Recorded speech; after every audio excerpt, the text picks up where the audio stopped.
হজের বিধান জমিনে থাকতে নাজিল হয়েছে, যাকাতের বিধান জমিনে থাকতে নাজিল হয়েছে, কুরআনের বিধান জমিনে থাকতে নাজিল হয়েছে, হজের বিধান জমিনে থাকতে নাজিল হয়েছে, কিন্তু নামাজের বিধান আল্লাহ তাআলা মুহাম্মদ রাসূলুল্লাহকে মক্কা থেকে মদিনা, মদিনা থেকে মসজিদুল আকসা, মসজিদুল আকসা প্রথম আসমান, প্রথম আসমান দ্বিতীয়, তৃতীয়, চতুর্থ, পঞ্চম, সপ্তম সিদরাতুল মুনতাহা, এখান থেকে লাজামা লাগামা ৭০,০০০ বছর পাড়ি দিয়ে এরপর আল্লাহ তাআলা নূরের পর্দা, এক একটা পর্দা ভেদ করে ৭০,০০০ বছর, এই ৭০,০০০ পর্দা পাড়ি দিয়ে আল্লাহ তাআলার কাছে মুহাম্মদ রাসূলুল্লাহকে নিয়ে সামনে বসে এরপর আল্লাহ পাক বলেছেন, মুহাম্মদ ইচ্ছা করলে আমি এই নামাজের বিধান হজের মতো দুনিয়ায় দিতে পারতাম, ইচ্ছা করলে এই নামাজের বিধান আমি উমরার মতো দুনিয়ায় দিতে পারতাম, কিন্তু নামাজ সে ইবাদত নয়, নামাজ হলো খুব গুরুত্বপূর্ণ ইবাদত। এই জন্য সাত আসমানে উঠায় নিয়ে এসে সরাসরি তোমার চেহারা দেখবো, তুমি আমাকে দেখবা, তোমার হাতেই আমি ৫ ওয়াক্ত নামাজ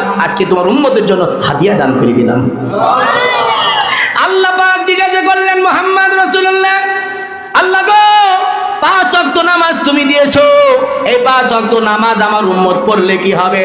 সঙ্গে সঙ্গে আল্লাহ পাক বললেন, আসসালাতু মিরাজুল মুমিনিন। হে মুহাম্মদ, আদম নবী আমার সাথে দেখার চান্স পাই নাই, ঈসা নবী আমার সাথে দেখার চান্স পাই নাই, নূহ নবী আমার সাথে দেখার চান্স পাই নাই, জাকারিয়া নবী আমার সাথে দেখার চান্স পাই নাই, ইয়াহইয়া নবী আমার সাথে দেখার চান্স পাই নাই, মূসা নবী আমার সাথে দেখার চান্স পাই নাই। বলেন আল্লাহু আকবার।